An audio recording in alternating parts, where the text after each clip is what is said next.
galera! Jesus é o Senhor! Amém! Estamos aqui para mais um Café e Comunhão, para desfrutar junto com vocês, ganhar vida junto com vocês.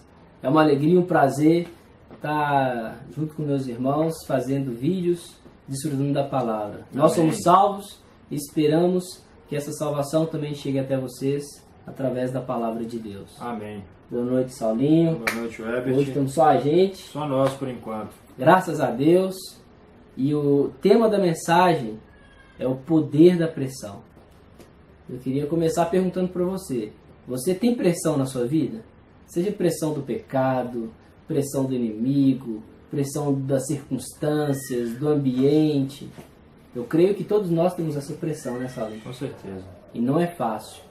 Então, no livro 2 aos Coríntios, capítulo 4, os versículos de 7 a 18, é a base que nós tomamos hoje para desfrutar desse tema com vocês. Amém. Eu gostaria de começar lendo o versículo 7 e 8, que diz assim: temos, porém, esse tesouro em vasos de barro, para demonstrar que este poder, que a tudo excede, provém de Deus e não de nós. Amém. Sofremos pressões de todos os lados, contudo, não estamos arrasados. Amém. Ficamos perplexos com os acontecimentos, mas não perdemos a esperança. É verdade. Você sofre pressão, Saulinho? Acho que todo mundo sofre, né? Todo mundo, né? Sim. Desde a infância. O que você faz? Às vezes a gente não percebe que temos um poder, um tesouro dentro de nós. Nós somos um vaso de barro. Sim. Nós nada somos. Sim. Mas existe um tesouro dentro de nós. No seu dia a dia, como que você faz para lidar com essas pressões? A gente tem que saber usar o Espírito poderoso que o Senhor se derramou dentro da gente, né? Amém. Porque o Senhor, Ele morreu por nós, né? Sim. Então, essa pressão não é de hoje. A gente Sim. acha que os tempos modernos, né, que a gente sofre muita pressão. Na verdade, a humanidade ela sempre sofreu muita pressão. Desde a da fundação de Adão e Eva lá no Jardim do Éden, eles sempre sofreram, vamos dizer assim, referências negativas, né, principalmente não, né, de Satanás. Porque toda essa pressão mundana que vem daí vem de Satanás. Então, assim, quando houve pecado naquela época lá, você vê que a desobediência de Adão e Eva fez a humanidade cair. Então, você imagina uma pressão maior do que essa. Então, como é que a gente pode falar que a nossa pressão de hoje ela é menor ou maior? Ela não é maior. Então, assim, a humanidade ela sempre sofreu pressão. E se a gente for olhar a história, principalmente a história vinda, né, dos hebreus, vindo dessa raiz de Jesus, a gente pode perceber que eles também sempre foi um povo sofrido, um povo que sempre desviou, né? Sempre foi influenciado por outras culturas, outros povos, né? Então, no fim das contas, eles também sofreram muita pressão. Verdade. Se bobear, é o povo que mais sofreu no mundo. Desde que do início, né, desse povo, desde Abraão. Então, assim, como que a gente pode entender que o Senhor está cuidando? Se a gente for perceber, por exemplo, que o primeiro rei, né, deles foi Saul. E você vê que naquele tempo ele era um povo livre. Né? Quem que era o rei deles naquela época? Era o Senhor. Era o Senhor, eles eram um povo livre, eles não tinham essa hierarquia, né, de um Estado, um rei, né, exercendo essa autoridade. A autoridade era do Senhor. Né? E por mais que a gente ache que hoje a gente tem um Estado, o Estado está sob o jugo do Senhor também. Se o Senhor quiser acabar com ele, ele acaba de uma hora para outra.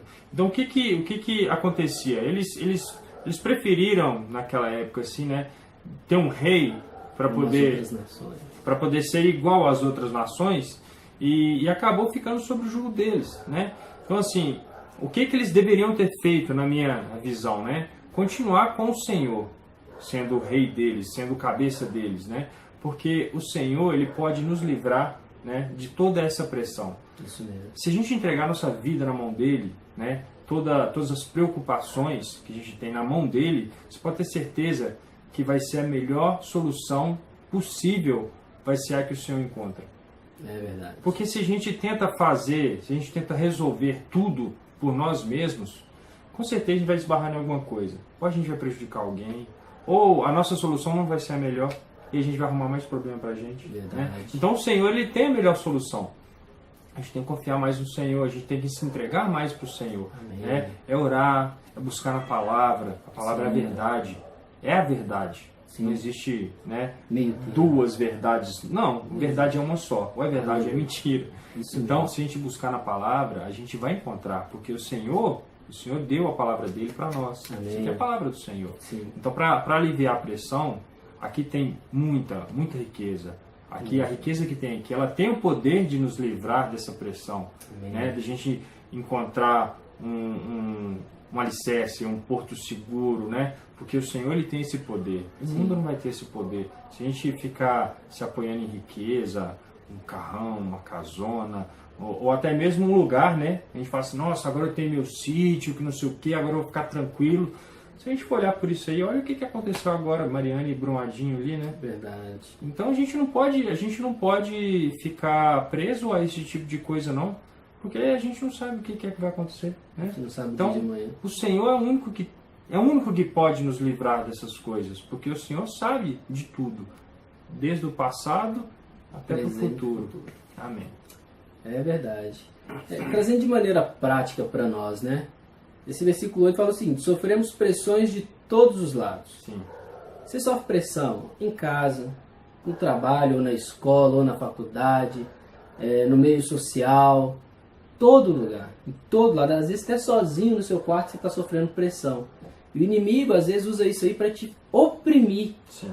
E é aí que começa até, às vezes vem depressão, vem ansiedade, vem um monte de coisa. Mas é uma opressão, é aquela situação que eu não aguento mais. Amém. Ai, por que eu não aguento mais isso, essa situação, ou esse pecado, ou essa circunstância? Não aguento mais. É tão forte que você começa a entrar em desespero. Sim. Paulo, em determinado ponto, ele até falou que eles chegaram a se desesperar da própria vida. Ah, Senhor Jesus. Mas eles tinham o Senhor. Amém. E é isso que a gente quer trazer para vocês. Sim. Olha para você ver. Pessoal, não estamos arrasados. Ficamos perplexos com os acontecimentos hoje. Nós ficamos perplexos ou não com os acontecimentos? Com certeza. Ficamos. Mas não perdemos a esperança. Amém. Esse é o ponto. Por que a gente não perde a esperança? Porque nós precisamos tocar em Deus. Precisamos desfrutar de Deus. Todos os dias. Essa precisa ser a nossa realidade. Aí no versículo 9. Somos perseguidos, mas jamais desamparados. Abatidos, mas não destruídos. Tá vendo? Você nunca vai ser desamparado. Aí eu queria falar para você o seguinte, desse poder da pressão. Compare agora uma chaleira. Você é uma chaleira de cozinha ou você é uma chaleira de navio? A água da chaleira da cozinha e a água da chaleira do navio, a água é a mesma. Agora, a chaleira da cozinha, todo o vapor sai pelo ar. É desperdiçado. Não é aproveitado, não gera nada. Ela só sofre a pressão, Sim. mas não usa o poder da pressão. Agora, a chaleira do navio, todo o vapor que é gerado, ela se torna em energia. Amém. Para levar o navio a avançar. Sim. A avançar contra a maré, contra as ondas, avançar para o seu objetivo, para aquilo que Deus determinou. Deus já traçou uma rota para você, para mim, para cada um de nós. Amém. Seja uma chaleira de navio. Sim. As pressões vão ter? Vão ter. Você vai ser assediado pelo pecado, você vai ter pressão de chefe, pressão em casa, pressão de estudo. Você sempre vai viver com pressão, eu vou viver com pressão. É verdade. Mas se nós olharmos para isso e nos derramarmos para o Senhor, usarmos o nosso espírito, não perdendo a esperança, todo esse poder da pressão vai ser gerado em energia para você avançar. Amém. Vai ser gerado em espírito e vida. É verdade. Vai ser gerado experiência para você também ajudar outros. Amém. É isso que fala, por exemplo, no versículo 10, trazendo sempre no corpo o morrer de Jesus, para que a vida de Jesus da mesma forma seja revelada em nosso corpo. Pois nós que estamos vivos, somos cotidianamente entregues à morte por amor a Jesus, para que a sua vida também se manifeste em nosso corpo mortal. Sim. De maneira que em nós opera a morte, entretanto em vós a vida. Sim.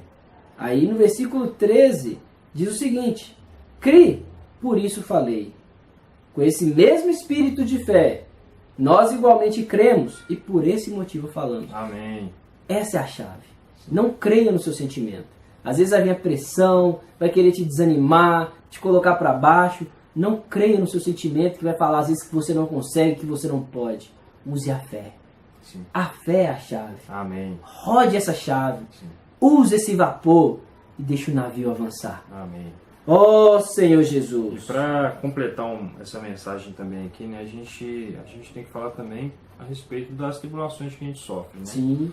Então você vê que o Senhor não vai nos livrar das tribulações, mas que a gente possa usar essas tribulações para que a gente possa ser aperfeiçoado, né? Então aqui, se a gente for olhar aqui no versículo 16, o Senhor fala: por isso não desanimemos, pelo contrário, mesmo que o nosso homem exterior se corrompa, contudo o nosso homem interior se renove de dia em dia. Amém. Ó Senhor Jesus, porque a gente tem que ver que a gente realmente tem essa tribulação. Sim. Essa tribulação ela vai vir, o Senhor vai permitir, porque o Senhor tem pontos a trabalhar na gente, né? Então a gente é como se fosse um diamante bruto que tem que ser lapidado. Como é que você lapida um diamante?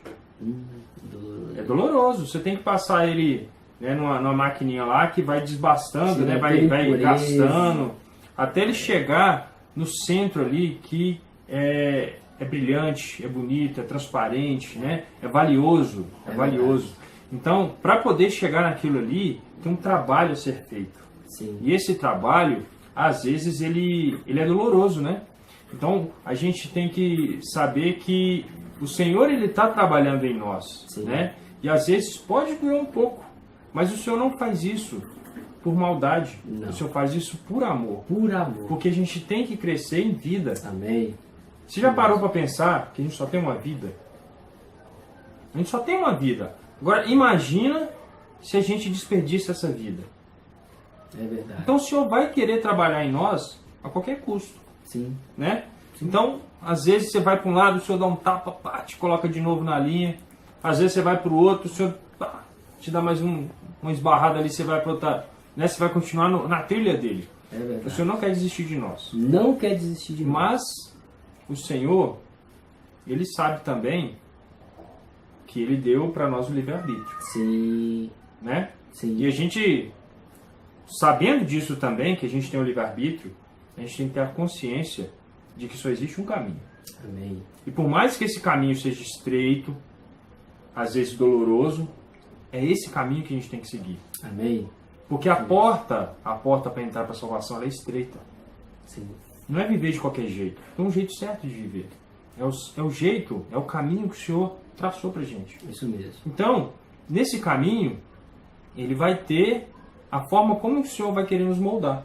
Sim. E para moldar ali, às vezes vai doer um pouco, né?